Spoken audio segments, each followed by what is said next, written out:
punishment has been called. It's the stick of Marty McSorley. Welcome to Marty's Illegal Stick, a hockey history podcast with your host, Scott Kinville. Let's hop on that Zamboni time machine and go back in time to look at hockey's glorious history. And what's up, hockey fans, and welcome to episode number 93 of Marty's Illegal Stick, a hockey history podcast brought to you by the Sports History Network. You know, we've been doing this Best of the Best series for a couple months now. And, you know, every week it just seems to get more and more fun. You know, 2 weeks ago we did the Quebec Nordiques, we did the Hartford Whalers and the Carolina Hurricanes. And then we did, the Quebec Nordiques and the Colorado Avalanche last week. So this week, we're going to move on to the Detroit Red Wings. Now, believe it or not, I was looking at this earlier. The Red Wings have been around for 96 seasons. Oh, when I tell you that I had I started my list at noon when I woke up, and I went down a rabbit hole of Red Wings. Yeah. Like, it was hard. This was actually a very difficult list because there were so many names to put on here. And I didn't know where to put. Some of them were obvious, like there were some obvious ones, but there were some other ones that we're going to get into that just made this so difficult. And just names I've never heard of, and I started researching. I'm like, oh, this guy was wicked good, and he played in like 1942. Yeah, absolutely. And that's what makes it so difficult with a team that's been around for almost 100 years. Yeah, especially like a team that, let's face it, neither of us are truly a fan of. Like, I mean, the Bruins one was obvious for me.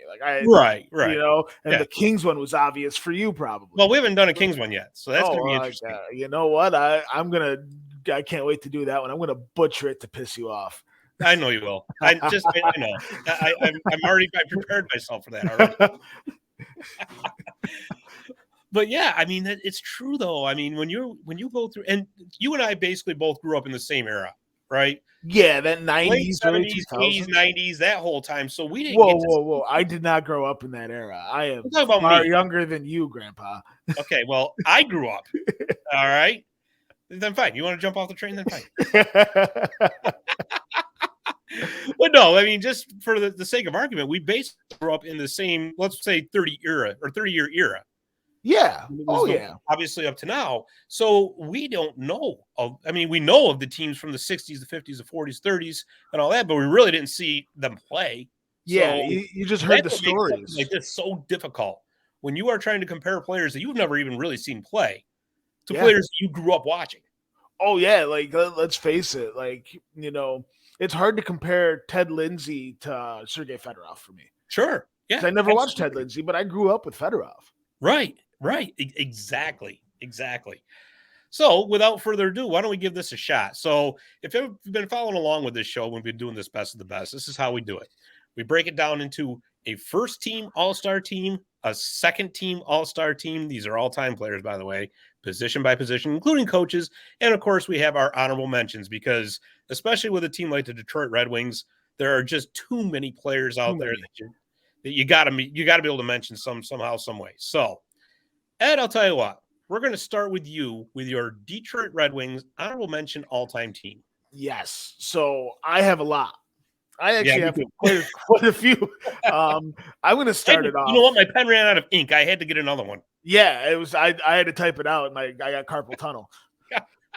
Well, I hope you got insurance because we're not covering it for you. I'll blame it on my job. It probably came from that anyways. But yeah, I'm going to start this off with Darren McCarty.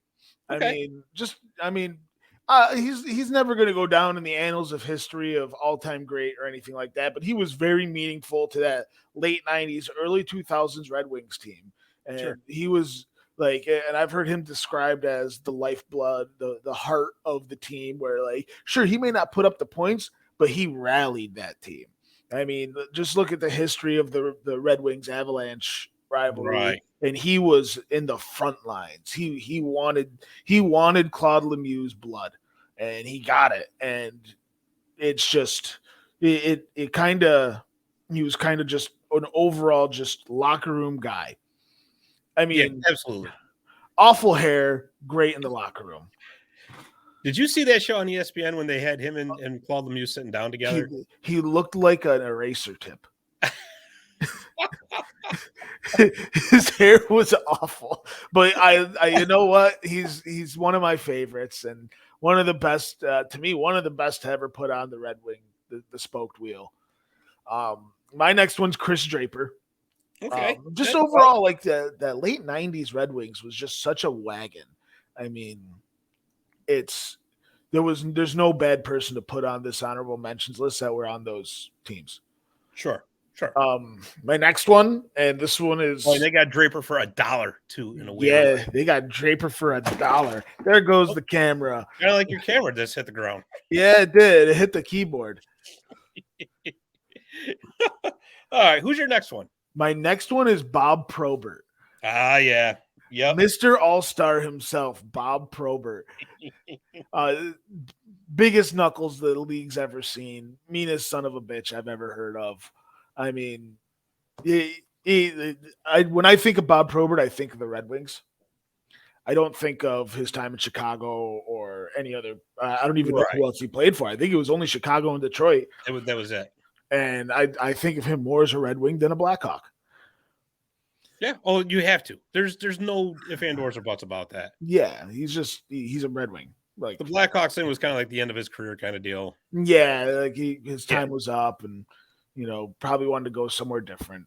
My next was Igor Larionov. Ooh, and he literally only got honorable mention because I think there were other better defensemen. Well, he was a centerman, actually. Oh, yeah, better centerman. He literally would be top. I was thinking of Konstantinov. Right. But yeah, Larionov. The only reason why he's an honorable mention because he would be on top two line on this series on almost every other team. Sure. Did you ever hear how Slava Fetisov says his name in that of Miracles in Men? No. It's so funny because he's talking about because they were part of the new Russian Five. And he called, yes, Igor was a professor. He was hockey professor. He was like a little nerd. So great. So anyways, that notwithstanding. And my next one's Konstantinov. And I believe wasn't he the one that ended up paralyzed? Yes, after the 97 Cup win. After the 97 Cup win due to a horrible drunk driving accident. Yep. That he was not behind the wheel for. He was in a limo. Yeah. And he probably would be top 2, maybe top 3 defenseman in Red Wings history if that didn't happen. Ooh, boy, that's a bold statement right there, my friend. I don't think it is. I really don't think it is. Like the Red Wings had they breed offensemen. They used to win games by outscoring, not by out defending. Yeah, and history's shown that. I mean, look at the names that they have for offense. There are too many to count. But you look at defensemen, you're like, oh, okay, they're a little lackluster here, but they didn't need it. Yeah, well, there's a lot of truth to that. There is. I mean, but I'll tell you, you're right. Konstantinov is one of those guys that could you imagine just what could have been? You're right on that. I mean, we'll never know, of course, not unfortunately, but yeah, man. And honestly, that's one of those heartbreaking hockey stories. It is. Like it is. It's you see you hear about the Derek Boogards and the Rick Rippons, and you have to throw Vladimir Konstantinov on that list. Sure. Of just absolute. Just what could have been. Sure. But my next one, again, maybe controversial to leave him just on honorable mentions, but I don't think he really had that long of a time in Detroit to really make an impact. Mike Vernon. Yeah, he wasn't there that long. I think he was there maybe 3 seasons, but 3 or 4. But he gets him a cup. He got cup stock. Yeah. Well, that's even though I will always think of Mike Vernon as a Calgary Flame. See, I always think of him as a Red Wing because of that Patrick Waugh fight. I know, but just for me, especially growing up in the 80s, being an Oilers fan when I was a kid. You were an Oilers fan when you were a kid? When I was a kid, then Gretzky got traded to LA, and that's when I went to LA. Oh, so you were just a Gretzky fan. Oh, Gretzky was my idol, dude. Okay. Idol. I respect that. I respect that. Ray Bourque was my idol, and when I was a kid, and it was like when he went to Colorado, I watched nothing but Avalanche games that year. Right. I mean, that was at the end of his career too. Gretzky traded in his prime. I know, that was nuts. I still can't believe that. That was the dumbest trade in hockey history. Next one, Dominic Hashik. That's an interesting name because I was actually thinking about him too. I didn't realize he wasn't there that long. He was there for like maybe 3 seasons. But the impact he had was unbelievable. He got a cup. He got 2. I think he got 2 there. No, he was the 02. He won it in 02. I think he won it in 08 also. Was he still with him? I'm looking this up right now. I think Osgood came back for that one, to be honest. Yep, Dominic. It was Osgood was Osgood was there. I think he was the backup. So let's see. Let's look at career statistics here. Yep, 08. So he was there for 2 years in 01 and 02, 03 and 04. Went to Ottawa. Then 06, 07, and 07, 08, he was with Detroit again. Huh. He met the requirements. 4 years. Yeah, he got it in. He got it in the wire. He got in and got 2 cups. Suck on that, Buffalo. You couldn't even get him one. Wow. I know, right? I know. Man. Next one, another controversial one, really to leave off a line here, but I think with Detroit, like, it's only fair. Pablo Batsuk. No, you know what?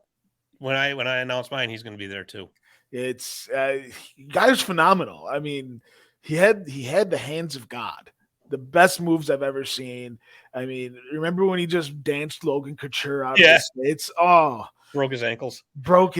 I mean, if I was Logan Couture, I would have went into an early retirement after that. But my next one, it's just throwing some Central New York love here. Jimmy Howard. Yeah, he was there for a long time. All-Star games. I think he was in the pipeline when they won the cup back in 08. He was like, when he was good, he was a good goalie. He was like top 5 in the league in like 2010, 2011 time. Yeah. But history, I mean, Father Time did him dirty. Well, not only that, but you know what? He was also a victim of circumstance. Well, after that, 08 Cup win and 09 Cup final run, they started to slowly but surely fall on hard times. Yes. And Jimmy was there for that. Yeah, and he really felt the issues of not having a great defense in front of him, and the injury bug caught up, and it was just overall just a bad ending to an overall decent career. Not Hall of Fame career, but Hall of pretty good. Yeah, absolutely. My next one's Joey Koser. Oh, boy, you are loading up the knuckle lineup, aren't you? Listen, you got to have a checking line, man. You got to have the tough guys. But he only played for Detroit. The dude bled red and white. I mean, I think he ended up with the Rangers later. Did he end up with the Rangers? Yeah, I think he did. I grew up. He had to replace Ty Domi. God, have you ever heard him talk? No. Ty Domi is one of the most eloquent speakers of all time and one of the most polite people I've ever heard get interviewed. Oh, I thought you were talking about Joe Koser. Oh, no, Joey Koser looks like he smokes Marb Reds for a living.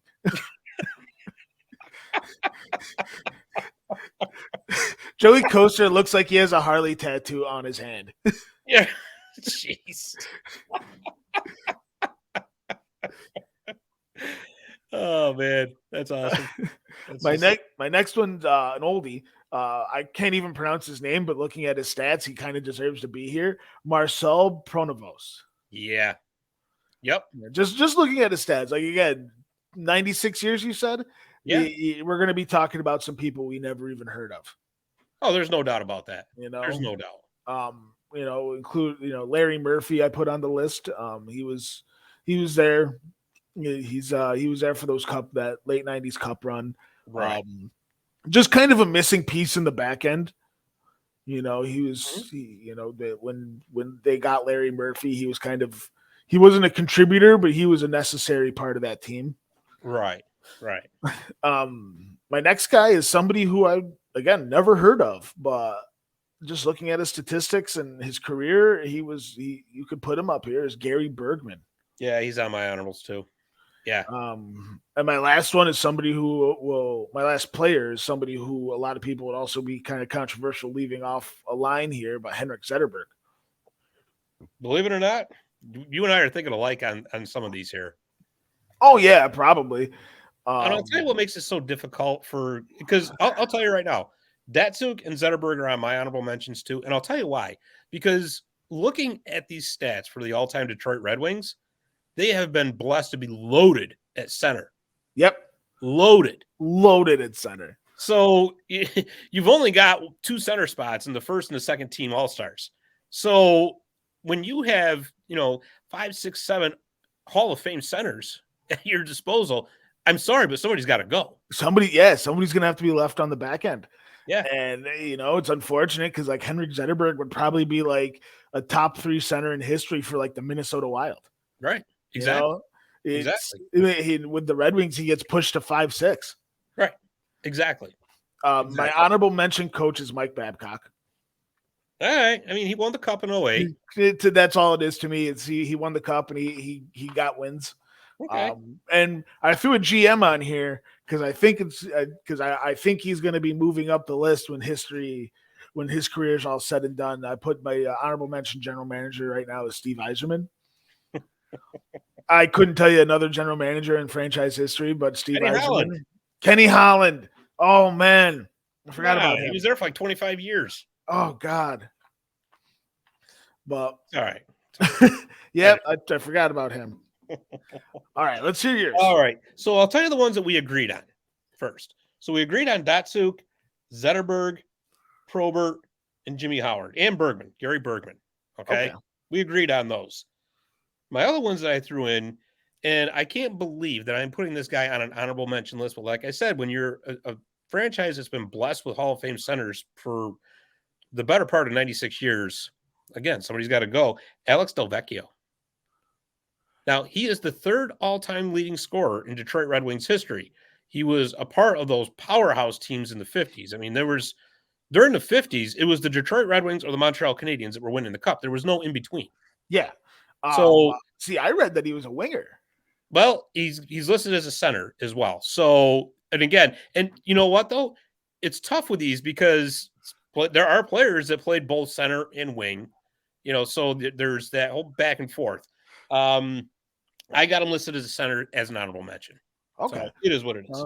We'll agree to disagree on that one because he's going to not be – we're not done talking about him. Well, my next guy is actually one of those guys who played both center and wing, and that's Sid Abel. Yes, I could agree with that. Sid Abel, right? Played 570 games for the Wings. He had 462 total points in that early era, though. He was 1938 to 1952. He's in the Hockey Hall of Fame, but it was right before that dominant team of the 50s. But people forget that they had kind of an early dynasty in the 30s going into the early 40s as well. Yeah. So anyways, that's my Sid Abel pick. Oh, Chris Chelios. And this one was hard because I didn't realize that Cheli played there for almost 10 years. Yeah. Yes, he won cups. He certainly did. He was in the tail end of his career, so the offensive numbers really weren't there. But, of course, that doesn't mean everything with defensemen. And I totally get that Chelios brought all kinds of leadership to those teams, too, which is invaluable. But you know what, Ed? This is the part that really it's tough for me, is I still don't think of Chelios as a Red Wing. I think of him as a Blackhawk. Yeah, as a Blackhawk or maybe a Montreal Canadian, but I mostly as a Blackhawk. Yeah. And you know what? And in looking at those teams, especially the 2000s teams, right? So the 02 and the 08 Cup winners, there wasn't a lot of homegrown talent there. They brought in a lot of outside help. Yeah. So this is all where it gets conflated too, because do you throw Brett Hull on this list? Is Brett Hull a true Red Wing? No, not really. No. I mean, he'll always be a St. Louis Blue to me. Yeah. I will never consider Brett Hull a Red Wing. I'll never consider Brett Hull a Dallas Star. No. Right? So he won cups both places where he didn't win them as a Blue. But anyways. It's, and you could throw other names on that list too. Like, I mean, let's face it, was Marian Hossa ever a true Red Wing? No, he was only there for a short amount of time. I think he was a Blackhawk. Yeah, I think Marian Hossa is a Blackhawk. It's just the Red Wings bring. They used to have a very easy time attracting talent. Sure, attracting top end players. Now it's a little bit more difficult, and now they don't have, the ends to meet when it comes to attracting those top end players. So now that's why we're seeing them on that downturn. But like back when I was a kid, the Red Wings had the stars. Oh yeah. Oh, absolutely. Absolutely. Like what Gretzky wanted to be a Red Wing when they were talking about that trade from Edmonton. He was talking about on Spit and Chicklets. He wanted to be a Red Wing. Yeah, because he idolized Gordie Howe. Yep. So, and again, somebody else we're probably going to talk about later. Oh, you think?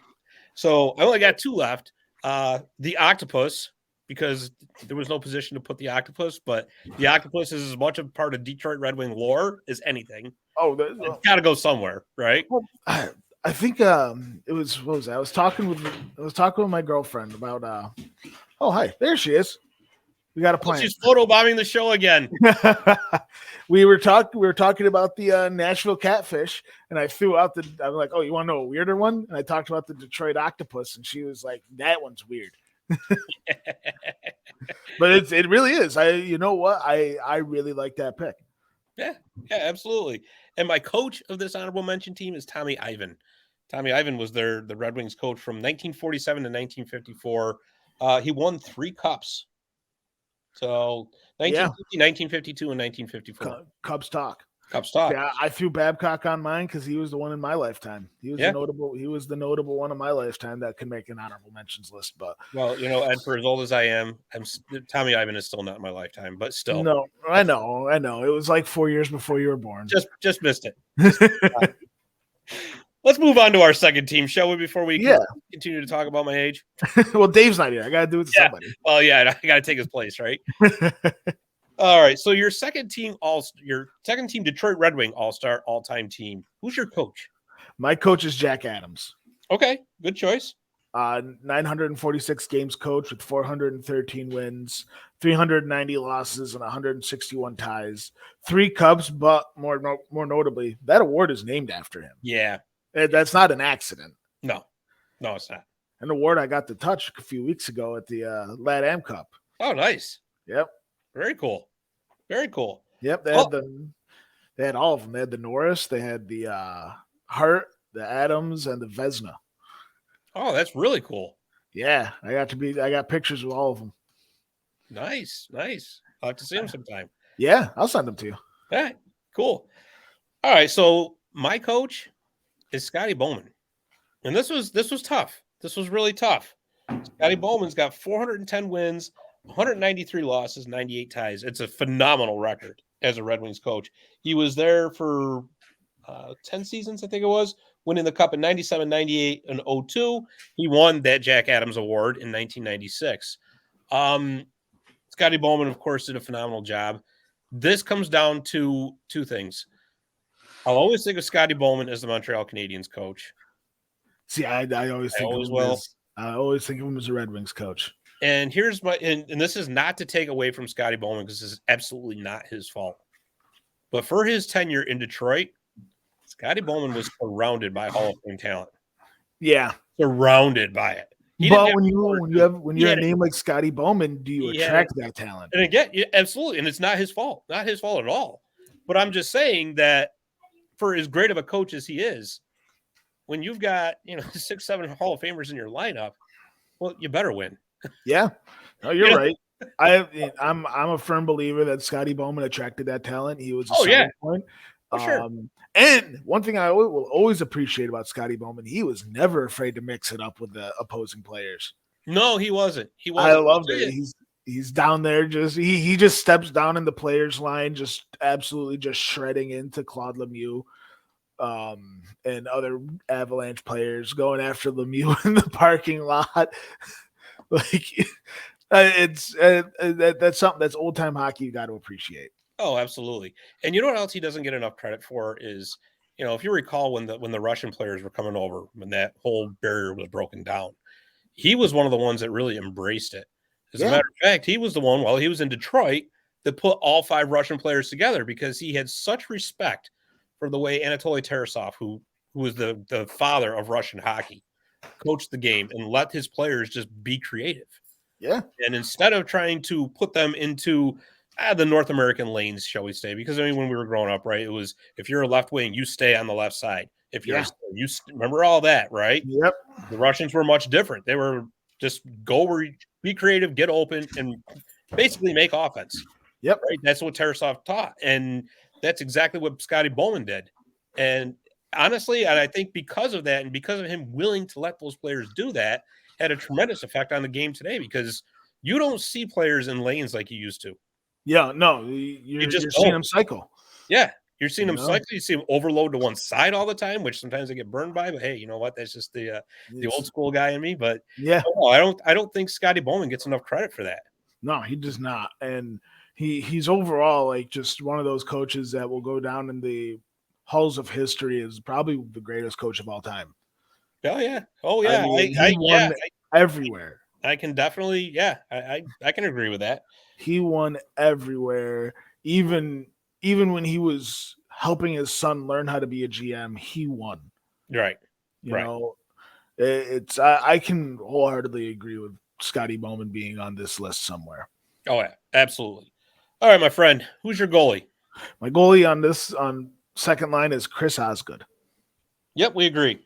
Yeah, it's overall like we said, Cubs talk. He got what two or three with the Red Wings. 08, 97, 98.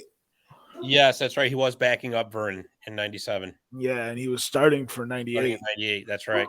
So he Osgood overall, just a phenomenal goalie. A goalie I remember the first time I got his card when I was a kid, and he was in a Vancouver jersey, and even I was like, when I was that young, I was like, oh, this does not look right. He did not look right in a Vancouver uniform. Right. No. He put on that Red Wings sweater, and he looked great. He was a Red Wing through and through. And I'm not actually sure. Is his number retired? I don't think it is. It needs to be. It needs to be. Well, and you know what the nice thing about him was, too? He was a homegrown talent. Yeah. When they were bringing in all that outside help, when they were bringing in the Dominic Hashiks of the world, the Mike Vernons of the world, he was the homegrown Detroit guy that still managed to share in all that success, even though they brought in, like I said, for lack of a better term, guns. Right? Yeah. Yeah. They that 97 team, it was like, I mean, yeah, they had homegrown talent, but like the Russian Five were a big part of that. Oh, sure. You know, can you call them homegrown if they all played together in Russia? I mean, yeah.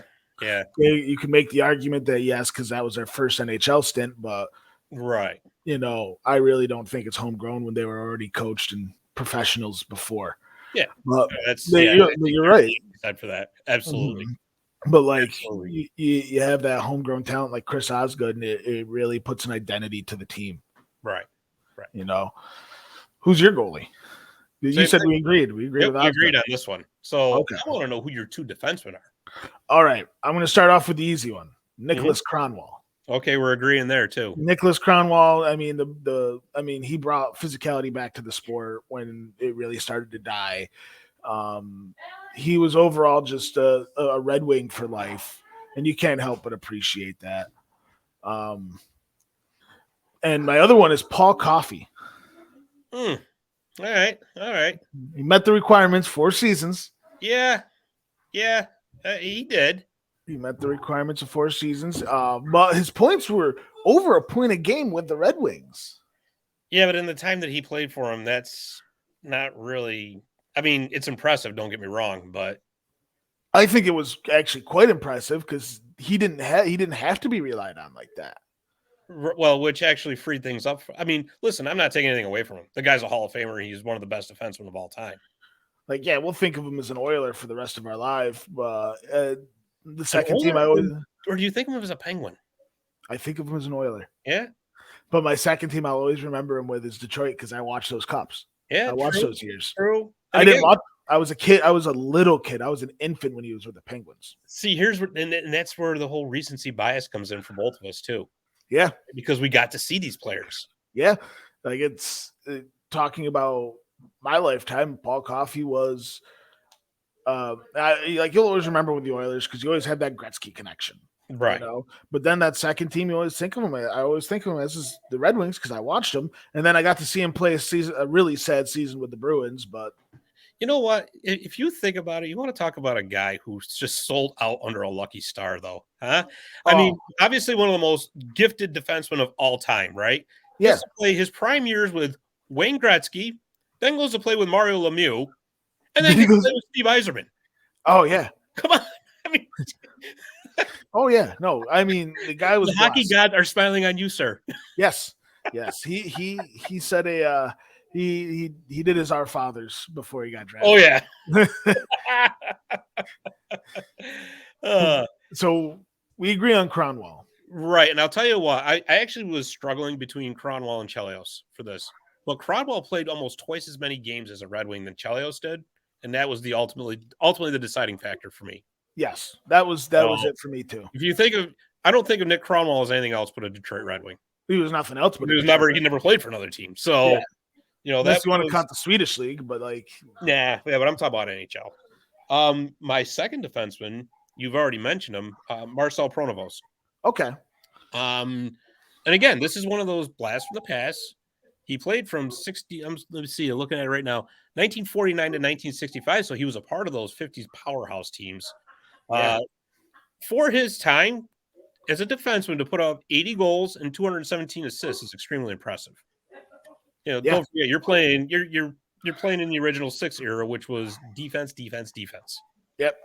So to be able to put up those kinds of numbers as a defenseman is very impressive. And like we tend to talk, Cubs talk. Yeah. So I agree. Is definitely there. I definitely agree. Cubs talk. Yeah. The only reason why he didn't make my list is because I think Paul Coffey historically, like when we talk about careers, Paul Coffey had just as impressive of a career, if not more, and I got to watch him.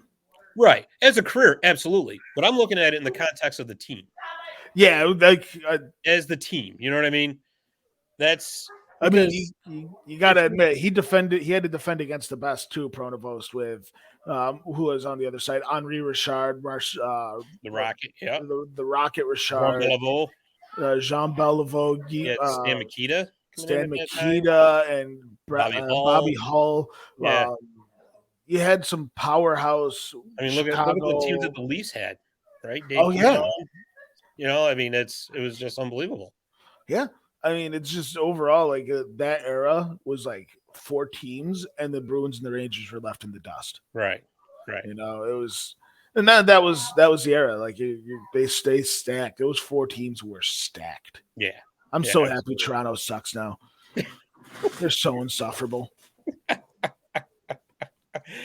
Oh, I bet you can't wait till we do a Toronto Maple Leafs best of the best. Oh my God, it's going to be nobody. They have one player, Austin Matthews. That's all. Okay, well, before the show gets banned in the city of Toronto, let's move on to our left wing. Yes, my left wing's Ted Lindsey. Good call. Ted Lindsey. What he did off the ice for the Players Union is stuff, that's phenomenal. But we're talking on ice here. I mean, it's easy to be on a line with Gordie, I guess. But overall, like he's top 2 left wingers in the history of the Red Wings, which is no slouch. Right. I don't think he's the best left winger, but he's number 2. When you're called terrible, Ted Lindsey. Yeah. Your head is on a swivel at all times as well. That era, I wish I got a chance to watch that era live, because it was just violence incarnate. And you're seeing just elbows high to guys with no helmets. Yeah, stick swinging. They didn't care. Oh God, I watched a video of an old stick fight, and it was just the most disgusting thing I've ever seen. I was even shocked. Well, I'll tell you who mine is, and I struggle a little bit with this one, but I went with Brennan Shanahan. And the only reason I struggled is because Brennan Shanahan is one of those guys, I don't know what to think of him as. I don't know whether to think of him as a New Jersey Devil. I don't know whether to think of him as a St. Louis Blue. But he had success when he was in Detroit. So for me, and he was there 9 seasons. I didn't realize he was there that long. Yeah, he was there for quite some time. I think it was like 95 to 04. Yeah, I'm going to look at that right now. So the other computer stops freezing up here. There we go. So I didn't write. So it was 96 to 06. 96 to 06. So yeah. So he was there for 3 cups. And a big part of them as well. Big part of them. So I actually read also Brendan Shanahan spent time on the right side too. So I put him as my right winger. All right. Well, I mean, it is what it is. I got him at left. He's a wing. Yeah, he's a winger. I mean, really, you could flip flop him. Yeah, I exactly. actually agree with a right-handed shot being on the left-hand side. I don't mind that. I really don't. I don't mind that at all, actually. So like seeing him on the left wing as a right-hander, that's something I'll always appreciate. Right. Yeah, absolutely. Absolutely. Get All that right. Who's your forehead. center? My center is Fedorov. Yeah. No slouch being number 2 in the franchise in my eyes, but it's hard to compete with who I think we both have as number 1. Oh, there's no doubt about that. I had Fedorov too, but I had a hard time because, believe it or not, and again, this is because we didn't grow up in this era, but Alex Del Vecchio's numbers were actually much better. He was there much longer too. Yeah, he was with Detroit for 24 seasons. Yeah, I have his stats written out. 56 goals, 825 assists for 1,281 points. But I also I look at it and say, wow, 24 seasons, and very talented, of course. But yeah, no wonder he got that many points. For Fedorov, the tipping point for me, I watched him play. Yeah. And when he was in his prime, I'm telling you, he was the best player in the league. By far. For those 2 to 3 seasons when he was just everything. Fedorov was the most impressive player I've ever seen play the game. Yeah. You want to talk about the complete 200-foot player?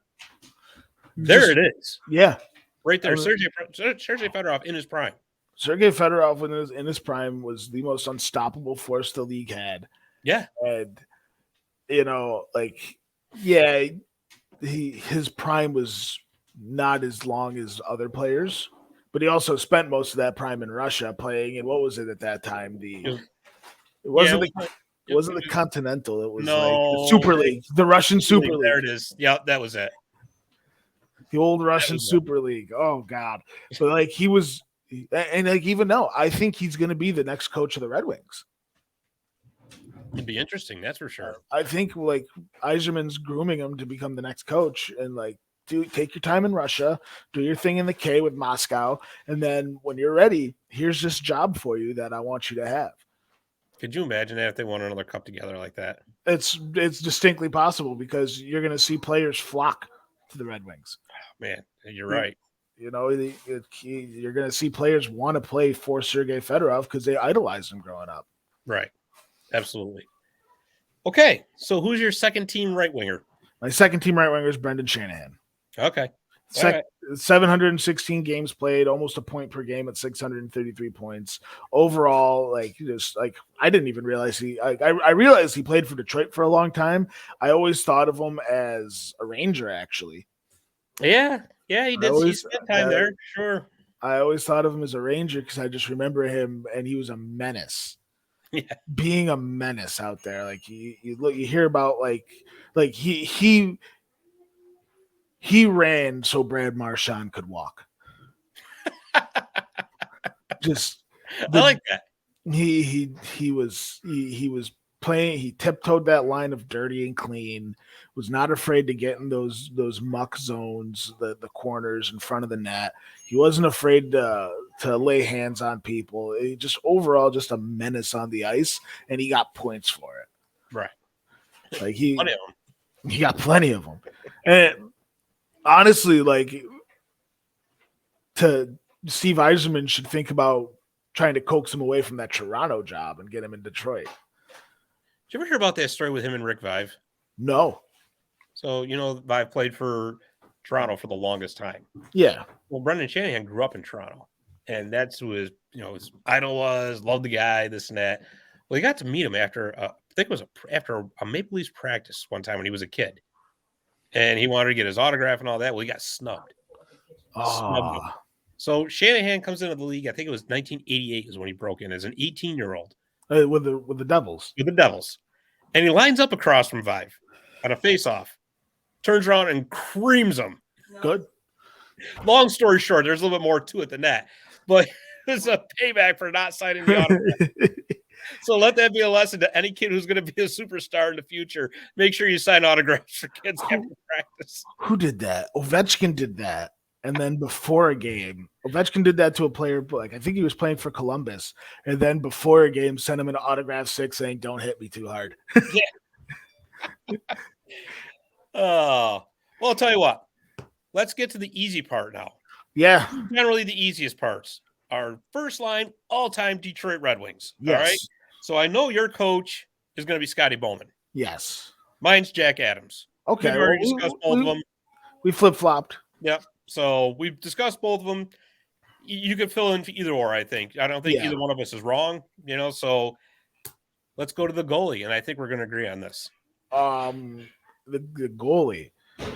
Thomas Greiss. No, Terry Sawchuk. I was just going to say, I was about to kill your mic. Yeah, I don't think that there's any even remotely any other choice than Terry Sawchuk. I mean, 350 wins at 2.44 goals against average. In an era that you shutouts. In an era where you couldn't get those. No. As a matter of fact, he played such a long time ago that he didn't keep save percentage. No, they had to go back in time to figure that out. Yeah, like the guy was great. Oh, there's no doubt. I know one of those players I wish I got a chance to watch. Saw his move, the biographical movie they made about him. Holy, I was going to ask you about that. And it was overall it's like the guy had a life. Yeah, he did. It was nuts. The fact that he was able to keep a steady hockey career was impressive. Yeah, and for anybody who's listening and wants to see that, you can get that for free on Tubi. Is it on Tubi? Yeah, we're not making anything extra off it, but I figure, you know what? Anytime that you can see a movie like that for free, do it. Yeah, like that. What was it? They got Ice Guardians on there. Ice Guardians is good. The Wrath of Grapes. Have you seen that? Yes, that one's good. Keep your head up, kid. Yep. Keep your head up, kid. And the Wrath of Grapes. Those were great. So many good ones. They used to have Only the Dead Know the Brooklyn Americans. That was really good too. It was a documentary, of course. Really? Was that the one where the owner was in the mob? And yes. Oh God, I got to see that one. It's not on there anymore, but I'm trying to find a DVD copy of it. I gotta see that one. I love a good mafia movie. Goodfellas with hockey. Yeah, right. Okay, so I know we're going to agree on one of the defensemen. We might agree on both. Obviously, after Bork retired, Nick Lindstrom was the guy I looked at. Yeah. The dude could have played baseball. Yeah. Like he was batting pucks out of the air left and right like it was none of his business. He could have played baseball and had a 350 batting average. Like his stick work was impeccable. Yeah. Oh, absolutely. Like, just absolute lunacy with his stick work.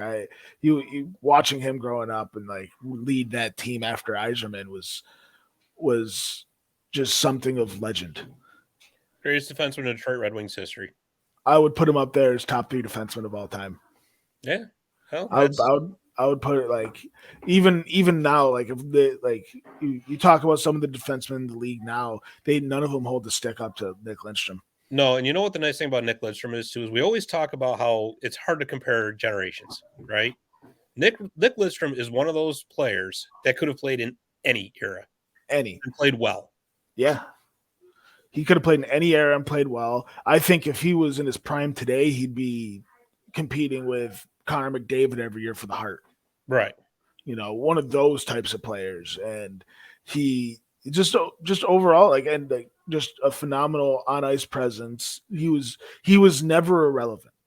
No, he wasn't. You're right. He was meaningful to every game, and when he was there, when he was in his prime, he was meaningful to every game. And absolutely.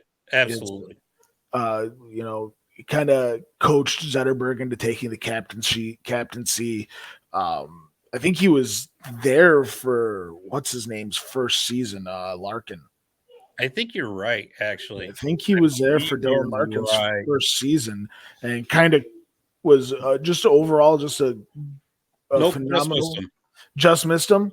Oh, he might. I think he was still present in the organization. Yes, he was still. Yes, he was still a part of the organization, but he wasn't. He wasn't a player any longer.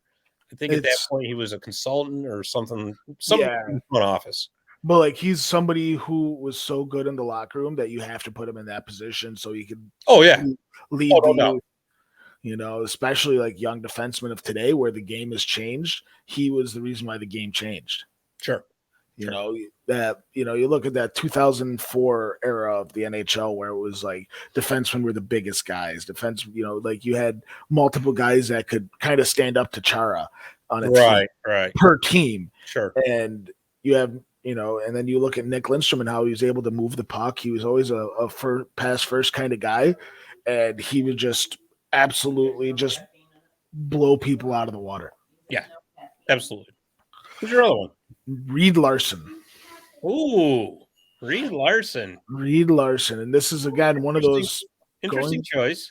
Going back in time and just reading his statistics. Like, it's something like he was, what was he, 1949 to 65 or something like that? He was 76 to 86. Or 76 to 80. Oh, no, he was born in 45. That's right. He was kind of like Eli Frady. Had that ridiculously hard shot. Yeah. And like 708 games played with the Red Wings, 188 goals, and 382 assists for 570 points. That's nothing to slouch at. No, it's not. I mean, he was always one of those guys that flew under the radar. Yeah. And you know what? Like, it was a shame that he was a part of the Dead Wings era. Yeah. But I think that's what hurts him in the overall. Yeah. But just looking at his statistics, it's nothing really for me to there's no one else to compare him to. That's a very good point. We agree on Lidstrom, of course. Yes. My second defenseman is Red Kelly. Hall of Fame defenseman, one of the stalwarts of that 50s powerhouse team. It goes back to Cups talk, and this guy's in the Hall of Fame. Okay, I agree. Not quite the stats of a Reed Larson, but again, he played in a little bit different of an era, too. Yes. When Reed Larson was playing, they were starting to open the game up a little bit. Red Kelly, and he also did spend some time up front forward, but for the most part, he was a defenseman. And 162 goals, 310 assists, 472 points overall. He played from 47 to 1960 for the Red Wings. Again, I can't ignore the fact that he's a Hall of Famer. Yeah, anyway, I completely agree. So that was the tipping point for me. Left wing, my friend. Who you got? Left wing. I have Alex Del Vecchio. Okay. That's okay. I saw his statistics, and I saw him actually listed as a left winger. So I really couldn't pass this one up because this one was a layup to me once I saw statistics. It was 1,550 games played. What'd you say? 24 seasons? Yep, 24. 24 seasons as a Red Wing. That's a long time. And he had to have been good enough to not get traded, especially back then. Right. They would have traded somebody for a bag of pucks back then. Right.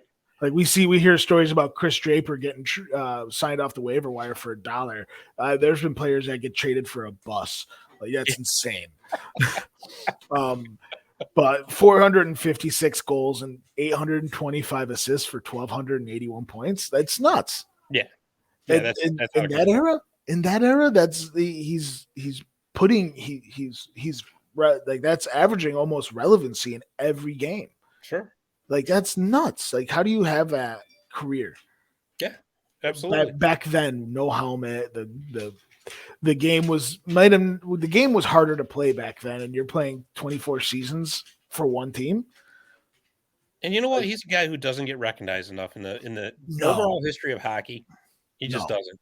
There's a lot of players in hockey that I feel like they don't get recognized nearly enough. And I'll tell you why. Because I've always said it. I've always said that the NHL does not do a good enough job of promoting its history. Well, like you watch a Chicago Bears game, you see 10 highlights of Walter Payton per game. Yeah. You watch a basketball game, you hear Jordan, you hear Scottie Pippen, you hear all these, you watch baseball, you're seeing Aaron Judge highlights next to Babe Ruth highlights. And I watch a hockey game and like they're not talking about these old players that were heroes to the current players. And you know what irritates me is that they had the NHL Network, and instead of doing like more history related type shows, they'll do like on the fly like 8 times in a row. Yeah, it's like I saw these highlights. Yeah, like talk about give me something. Talk about the '89 Calgary Flames and how they overcame adversity and got Laney McDonald his cup. Talk about the the Gretzky trade from LA, from Edmonton to LA. Seen, like how like NFL has NFL films. Yeah. If NHL had something like that, NHL films, that would be phenomenal. They need it. And like honestly, they need to get that corny ass music too. Yeah, I know, right? I love it. I love those corny NFL instrumentals. Yeah, exactly. Because hey, hockey's got one too. We just don't hear it as much anymore. The Hockey Night in Canada theme song. The Hockey Night in Canada theme song and Brass Bonanza. Yeah. Yeah, exactly. And that one country western tune from the guy from Calgary. Yeah, exactly. Oh, well, I'll tell you, for my left wing, I went with Ted Lindsey for reasons we've already discussed. Yeah. The impact the guy had on the game was just unbelievable. And yeah. And another one who kind of gets forgotten in the halls of hockey history, so to speak. But I'll tell you what, players everywhere to this day owe him a debt of gratitude. Oh, yeah. Oh, yeah. Well, I remember when he passed. I went to it was like maybe 6 days after he passed away. And Bruins had a home game. It was their first home game after that. It was Boston versus Carolina. And they had like a huge memorial for Ted Lindsey before the game. Mm-hmm. Like that just shows that like he meant a lot to hockey when teams that you didn't play for, one team you didn't play for and the other team wasn't even around when you were around. Sure, are honoring this guy. Exactly. Those two teams in a personal level probably didn't owe him anything and probably disliked him because he took cups away from him. But but they gave him a proper send off of only legends deserve. Right.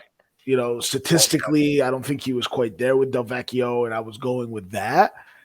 But Ted Lindsey meant a lot to the game of hockey and players overall. Well, and honestly, my things were just based off what I saw for their positions. That's really, so, But I think with that said, I don't think there's really much discussion about the last two spots here. No. I think center is a no-brainer. Dylan Larkin. Yeah, yes, the future Stevie Y. No. Yeah, right. David Perron. Yeah, there you go. Right, hasn't even played a regular season game with him. Already great. Yeah, they're already getting the Ring of Honor. Stevie Y named the team captain at age 21. Yes, you want to talk about pressure right off the hop. Yeah, remember that was a time that there was just ending the Dead Wings era. Yeah, he was going to be the one that was going to take him into the promised land, really, and he did. He did not disappoint. No, not at all. 22 seasons with the Wings, 692 goals, 1,063 assists. You know what? I always kind of felt bad for Steve Eiserman in the regards that, in the same way I feel kind of bad for like Dale Howardchuk, those Ronnie Francis. Is if they didn't play in the Gretzky and Lemieux era, they would have been the best. Would have gotten even more love as far as goes. Like the Gretzky and Lemieux era. Like, I grew up kind of in that era towards the tail end of it, and not being a fan of either of those teams that they played for. It kind of shows and you grew up with being a Gretzky fan, so I don't know if you could agree with this, but it taught me to appreciate the team I had and that I had to watch, because we didn't have Wayne Gretzky, but we had Joe Thornton. Right. We had Ray Bork. I will tell you this, that growing up, obviously as an Oilers fan first, I didn't, because again, I was a kid. I was just, I was in 1980, I was 6 years old. So that's about when Gretzky came in and that whole Oiler dynasty started. So through into my teenage years, I didn't realize just how good they were because they were always good. You start to assume that, this is how it's always going to be. So I didn't realize how good those teams were until Gretzky went to LA. Yeah. And then all of a sudden it's like, wow, you mean to tell me there's not Hall of Famers up and down the lineup here? So, and the very fact that they, were able to turn things around in LA when Gretzky was there, obviously is a testament to his greatness. But we're not talking about Wayne Gretzky. We're talking about Steve Eiserman. And the very fact of what he did. I mean, look at he didn't have much talent to work with at first. No. And he was still putting up these 150-point seasons. Oh yeah. Steve Eiserman is, I think, hands down the best captain in league history. Interesting. Okay. That's giving credit where credit is due. He didn't waver on being a Red Wing. He was a Red Wing. Yeah. Yeah. Like once Gretzky left the Kings, like he was excited to be a King. He was excited to lead. Right. But once he got traded to St. Louis, he just stopped caring. His prime wasn't there anymore. And his I think he just didn't care because he's like, I did it all. What else is there for me to do? Where like Steve Eiserman did it all and still wanted to do it again. Right. And I think injuries with Wayne too. His back was really starting to go. And let's not forget, Steve Eiserman nabbed the puck from Gretzky. Yes, in that Western Conference overtime game 7. Yep, overtime game 7, and then just I would say the best camera footage of a slap shot I've ever seen. Yeah, definitely. That was as much as it stunk to see Wayne get pocketed like that. That was just an amazing shot, and I'll tell you, those teams back then, those Red Wing teams, man. They got close in 95, but they were Marty Brodeur. Yep, they got Brodeur. Yeah, and then they got avalanched in 96. Yeah, and they finally broke through in 97 and 98. So and not for nothing too. Most of that, what was it, 26 straight seasons of the Red Wings going to the playoffs. Second most of all time. It was the Stevie Y era. Yep, second most of all time. Yeah, Bruins are number 1, always. Oh boy, here we go. I'm starting to get those preseason jitters where I'm like, we're winning the cup this year. I know we're not, but we're winning the cup this year. Say, you better start getting some of your players back then. We're not winning the cup, but we're winning the cup. It was the Dixie Cup, right? Yeah, no, it was the Red Solo Cup that we won. And now, drum roll, please. Our right wing. We'll say it at the same time. 3, 2, 1. Gordie Howe. Wow. Yeah. This is a no-brainer. So, I have a lot with him. My favorite player of all time. Like when I was growing up, my dad was like, "Yeah, Bobby Orr's great. Ray Bourque's great. All these players great. No one beats Gordie Howe." Yeah. Even when you're Wayne Gretzky's favorite player, that speaks volumes. Right. I had a chance to meet him and work with him when the first Comets Fan Fest. Oh, really? So I was working security for that, and I was leaving. Like that was my last day. Like I was like, I'll do this one last event and go on to a different job. And my boss was like, "Hey, you like hockey?" I'm like, "Yeah." And he's like, "Work with Gordie Howe." I don't know who he is. I'm like, "Okay." And I kept it. Well, that's the thing. He was a football guy. Didn't know anything about hockey. Well, that's the thing is like here in the States, everyone knows Wayne Gretzky, but no one knows who Gordie Howe is. Yeah. Okay. You got to be a hockey fan for Gordie Howe. I guess I understand that. And I had the chance to work with him, and I took full advantage. Like when he told me I was working with him, I was like, well, no, that was me I played it cool, but on the inside, I was like, my heart started beating a little faster. I'm like, I'm meeting my hero today. You were basically Ralph Cramden. Yeah. Humming. Exactly. So they had this lunch before.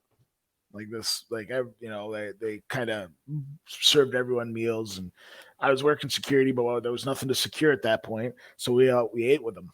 And I sat down with him, and him and his son, Mark, was there. And I just sat down, and I'm just like, I got to talk to you for a little bit. Like, my name's Ed. I'm working with you today. And he's like, "Oh, nice to meet you." And super nice. And his son, Mark, who's a legend also, was super nice. Too. And I just told him, like, I play hockey. I've been playing my whole life. And he's like, "Oh, really?" And I was like, "What do you play?" I'm like, "I'm a defenseman, this and that." And I'm just like, "By the way, you're my favorite of all time. Like, you're the best player to ever play the game." And you could kind of tell he loved hearing it. Oh yeah. But I think he loved it more because I was 21 at the time. Wow. 21 at the time. And he's like, you're really young to be saying that.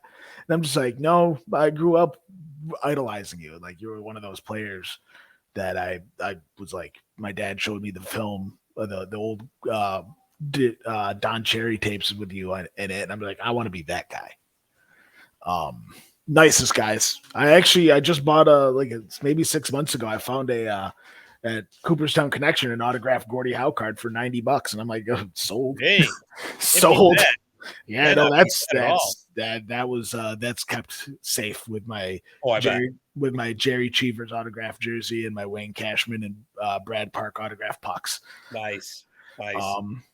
But they, just overall, like, just the way he treated me, just as a hockey nerd, to me, puts him as the best player of all time. Yeah. Just because, like, anybody else would get kind of annoyed. Well, you know what? It's not with Gordie. He did everything well. Yeah. Right. And I'll tell you, speaking of Gordie, I was actually on another podcast here on the Sports History Network, the Historically Speaking Sports Podcast. It's available on Spotify, Apple, wherever you want to listen to your podcasts. And we talked about Gordie and his sons and how they came to play together in the WHA, and then that one magical season in Hartford's first year in the NHL. But yeah, it's with Gordie again. There was nothing that he could not do. No, nothing. And he was such an impactful, forceful player for the longevity too. That's the thing, because you'll see players that will hang on for too long just because they're playing, but they're not quite as effective as they used to be. Of course, and that happens to everybody. Father time, right? Yeah, father time. For Gordie to be as effective as he was for as long as he was, what was he? 51 years old when he played that last season in the NHL. Yep. For Hartford, right? Yeah. And he still had 15 goals and 25 assists as a 51-year-old guy. Yeah. It's unheard of. Yeah. I mean, just father time has never left a victim except for Gordie Howe. I know, right? Like, we're all victims of father time, and we all will be. But Gordie Howe was his like white whale. Yeah, right. He's like, I got to get him somehow, but he just keeps evading. He keeps playing hockey. I don't get it. And then even then, he was 62 when he played for the Detroit Vipers. Yeah, that one game. Yeah, I mean, he played like 3 shifts, but like, but that's okay. He was 60-something years old. He was 60-something years old and still had more professional games than me. Yeah, right. Decade of hockey when he played that, just unbelievable. So, yeah, I just overall I put him as the greatest player of all time, and any fan base should be able to agree with that. Oh yeah, I don't want to hear you idiot Bruins fans saying Bobby Orr's the greatest of all time. He's the third. I mean, another discussion for another day, but boy, and you idiot Rangers fans, you got no greatest of all time. Jeez. We're going to have a roundtable discussion sometime. Yeah, no, don't invite your father. He'll punch me right in the face. Just argue about who the greatest players were, just the single greatest player of franchises were of all time, and we'll just have a roundtable argument. Which we're gonna have to get a representative from each original 6 team. I like it. We'll do that. And then I'll still fight for Gordie Howe. I know, right? Well, I'm a Bruins fan, but I'm proxy voting for Detroit. Yeah, and then you have somebody else that's like, no, it's Steve Eiserman. No. Yeah. We'll just have to make sure you guys aren't in the same room. That's it. Yeah. We'll have to do this over StreamYard. Oh, no doubt. There's no doubt about that. Well, my friend, that was fun. That was a lot of fun. Yeah. And so, you know what? Of course, we got the all-time team picked. I think we should actually talk about modern history and take a look ahead to the Detroit Red Wings this season. But before we do, I just want to show everybody the shirt that I'm wearing. We talked about this earlier. You see that? That's the official Marty's Illegal Stick, a Hockey History Podcast shirt, which you can order on the sportshistorynetwork.com on the shop. You can get your very own Marty's Illegal Stick Hockey History Podcast shirt, or you can get a mug. That's what we got up there right now. So just so you know, just a cheap, shameless plug. That's all. So, yeah, and you're looking like I'm totally unimpressed. I'm going to revamp that logo for you, though. No. You know what? This logo is great. My nephew made it. Oh, your nephew made it? Yeah, my nephew made it. So, oh, that's nice. No, you're not touching the logo. We'll And I've make an seen alternate jersey. And besides that, I'm terrified to see what you would come up with. So it's just a picture of my face. Yeah, that's even worse. Trust me, it's even worse. All right, so I'll tell you what. Why don't we talk about this season coming up for the Detroit Red Wings? I have the roster actually pulled up, and it's Perfect. It's not pretty. Well, maybe not, but I'll tell you what. I think that there's a changing of the guard coming very soon in the Eastern Conference. For the longest times, it was basically the same 8 teams that had been running roughshod, and there was clear separation of the top 8 and the bottom 8. Yeah. But I think there are teams that, like I said, I think the New Jersey Devils, I think the Buffalo Sabres, I think the Ottawa Senators, and I think the Detroit Red Wings are turning the corner. Now, they were very inconsistent last year. When they were on, they were a very good team, but they were also very young, and that's what happens with young teams, right? You get a lot of inconsistency. You get ups and you get downs with them, yeah. Sure. I agree. I do agree with the changing of the guard. But anyways, that notwithstanding, what do you think? Is this team gonna make some noise this year? Are they gonna turn the corner? Not quite yet. They're a year or two and a couple effective veterans away. Just looking at their roster, I mean, we're seeing who are we seeing on their team? Just on offense, Oscar Sundqvist, Dylan Larkin, Robbie Fabry, like I mentioned earlier, David Perron. Those are kind of names that are new to the Red Wings for me. And, ironically, all 3 came from the Blues. But those 3 are winners. They've won the Cup. They back in 2019, they can, effectively lead young players like Lucas Raymond and educate them on what it's like to be a winner and how to win in this league. I think Dylan Larkin this is his last year in Detroit. His contract is up at the end of the year. I think they're gonna probably trade him at the deadline and go maybe a season or 2 without a captain and without leadership in the locker room. But they are they're a couple years away from making noise again, especially with 2 goalies that are really good now. I think Nedeljkovic is going to have a bounce back season, and Ville Husso is going to maintain. Okay. But on the back end, it's Moritz Seider, and that's it. Yeah, I mean, Ben Sherratt's a good partner for him, I think. Because, I mean, obviously, you need that veteran balance with a young defenseman like that. Yeah. You're right, though. The rest of the defense corps leaves a lot to be desired. You got Ali Mata and Philip Hronek on your second pairing. And Mark Pysyk, and who's the other one? Gustav Lidstrom, it says here. And I don't know. But I got to disagree with you on the Dylan Larkin thing. He's a Michigan guy. Yeah. He's a Michigan guy. And I think for somebody like Stevie Y, I think that means something to have that hometown connection for the fans. So I think that they're going to do everything they can to re-sign him. But I don't think he wants to resign. I don't know. I'm not in his head, so I don't really know. But he's how old now? He's what, 29? No, I think he's like 26. Yeah. 26? I feel like I've been hearing his name for like a decade now. Yeah, right. But he's coming up on a decade. He's been in the league for 8 years. Yeah. So kind of that Nathan McKinnon. I've been in the league for a decade now, and I haven't won shit. Maybe he's just sick of being on the back end of the standings. Maybe he wants to go to a contender. I mean, let's face it. This is his prime. But if he wants to do that, he's going to have to take a pay cut. Yeah, I think he's more dedicated to winning than making money. But I honestly, I look at their top 6, and it's not bad. No, it's not bad.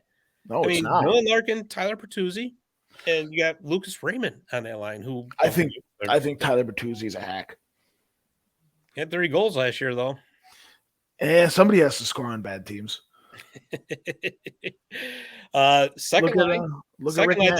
They've revamped their whole second line. They got Andrew Kopp in there now, who I'm not sold of him as being a true second line center.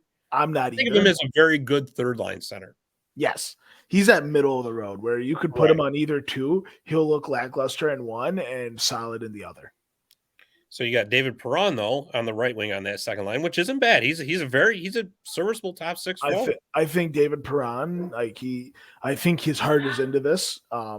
This is his first time not signing with the Blues. Yeah, I know, right?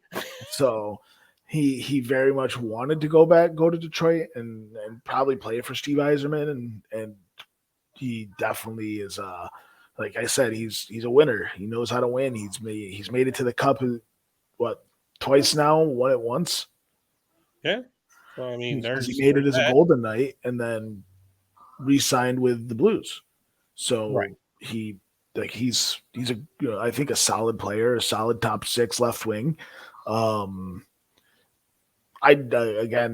think their second line center. I think they should really look at players like Robbie Fabry and Oscar Sundqvist before they really make a decision. But I think Fabry's hurt I think he's pretty much out for the entire season, isn't he? Is he really? Yeah, he got hurt. Again, man, that sucks. Yeah. Yeah, that makes it tough. But I'll tell you what, though. You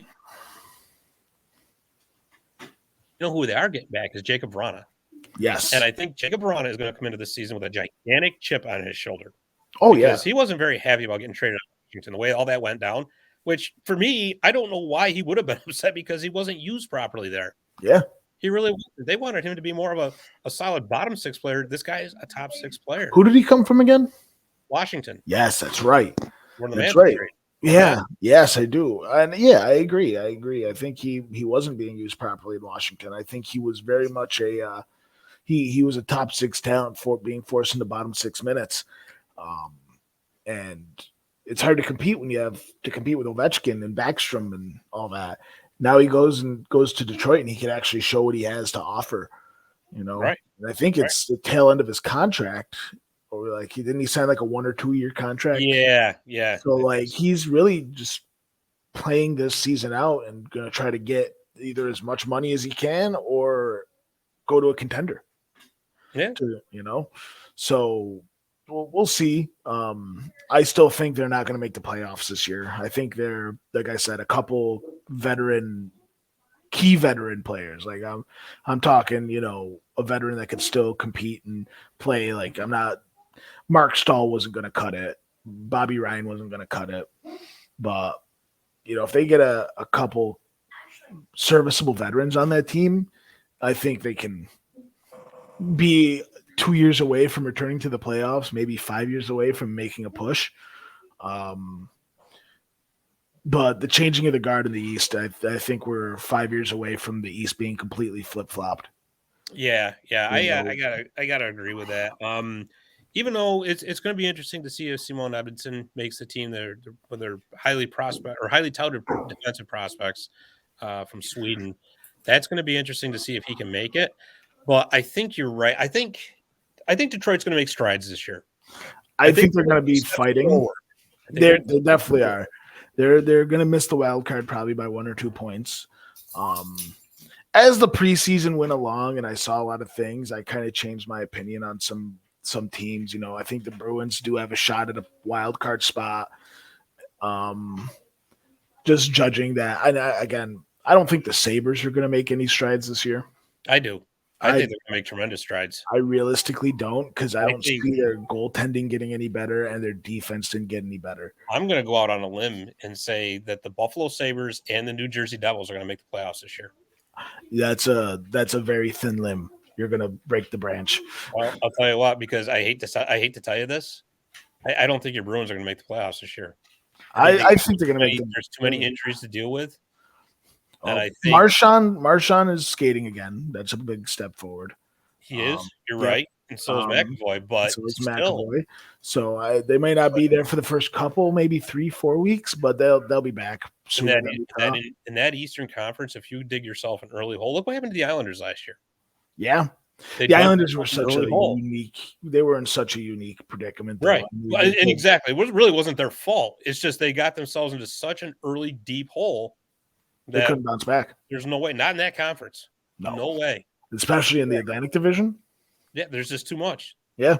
So the Metro. Yeah, there's too much in I mean, that's just ridiculous. I'm gonna go on a big limb here, and that Toronto's gonna take like 4 steps back. They're gonna be a wild card team. You know who I think is also going to start taking steps back? It's going to be the Penguins and the Capitals, and it's for the same reason as the Bruins. They're starting to age out. Crosby has 3 years. There's nobody coming behind him. How do you replace Crosby and Ovechkin? Oh no, I'm not even talking about Crosby and Ovechkin. I'm talking about the team in general. Oh yeah, no, they are an age. They are both an old teams. Boston at least has youth in the pipeline with McLaughlin, and obviously McAvoy and Pasternak are still pretty young, but there is no one in the Red and the Capitals and the Penguins pipeline. They got nothing. I mean, that's victim of so many years of success. Sure. Oh, absolutely. That's what happens. You trade away young talent to try to keep that Stanley Cup window open, and eventually it just catches up to you. Yeah, and then that window slams shut. But what I'm saying is, I think with teams like that are starting to look at a precipitous fall, it opens the door for teams like Buffalo, for teams like New Jersey, eventually Detroit. Again, I don't think. And don't forget Ottawa. Ottawa's loaded with Ottawa's the team that I'm scared of. Ottawa's the team that's going to make the playoffs. I don't think they got the goaltending. I think they got better goaltending. Cam Talbot's out for 2 months. I'd rather have a pylon in that than Matt Murray. Well, he's in Toronto now. Yeah, exactly. I'm happy to see him there. I'm so happy to see him in Toronto just to ruin that team. But Toronto I think is taking 2 or 3 steps back. But I think Boston will squeak in. Again, I think Boston's squeaking into the playoffs. There's the goaltending tandem I think is really, really good there. Ottawa's gonna I think Ottawa's gonna come in second in the division.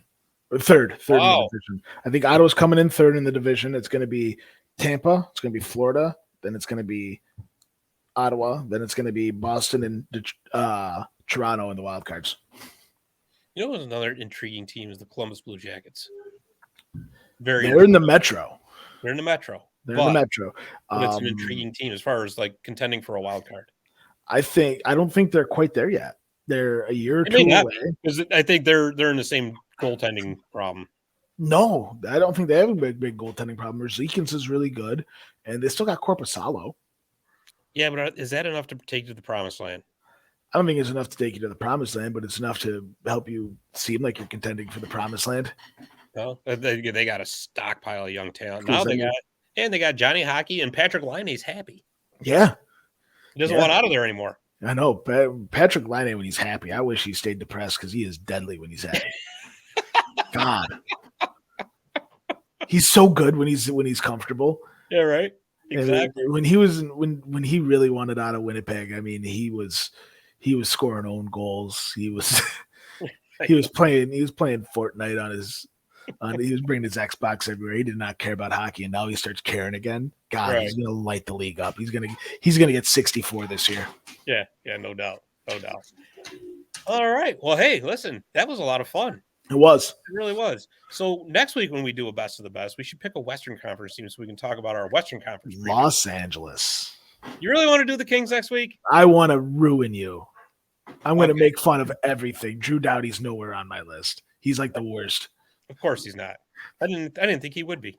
No, Dustin Brown, the only good player in Kings history, and the only reason why is because he's from New York. All right. Well, tune in next week as Ed ruins my hockey life. And I'm going to make Scott cry. Yeah, probably. But in the meantime, we do appreciate you listening. We hope you either agree or disagree with our Detroit picks. All right. Well, anyways, thank you for listening. We appreciate it. We hope you enjoyed. And we will see you next week on Marty's Illegal Stick, a hockey history podcast.